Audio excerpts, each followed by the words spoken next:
Tulad ng Pangulo, malinaw din ang babala ng DILG sa mga sangkot sa flood control scandal. Hahabulin kayo saan man sa mundo. Yan ang agenda report ni Just Ignacio.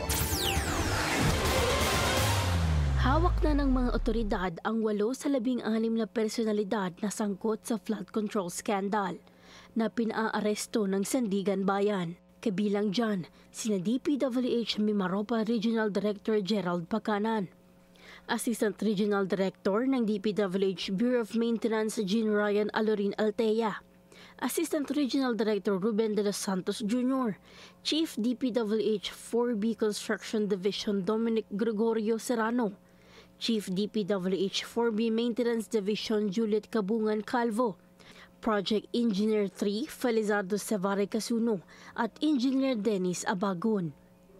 Ilan namang sangkot ang naiulat na nasa labas ng bansa, kabilang dyan sina former Ako Bicol Party List Representative Zaldico na namataan umano sa Japan, at ang SunWest President and Chair of the Board Aderma Angeli Alcazar na nasa New Zealand umano.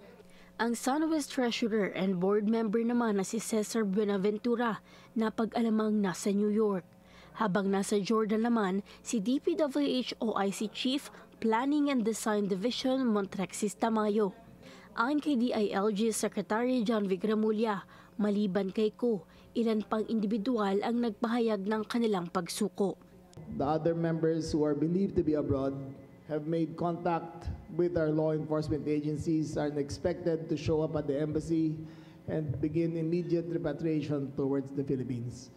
They have done so voluntarily and informing them of their whereabouts, and we informed them of their right to proceed immediately to the embassy as soon as possible. May babala rin si Remulla sa mga hindi pa sumusuko.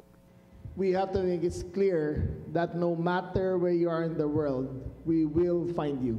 Dagdag ni Remulla, may kaukulang parusa rin ang mga tumutulong na itago ang mga akusado.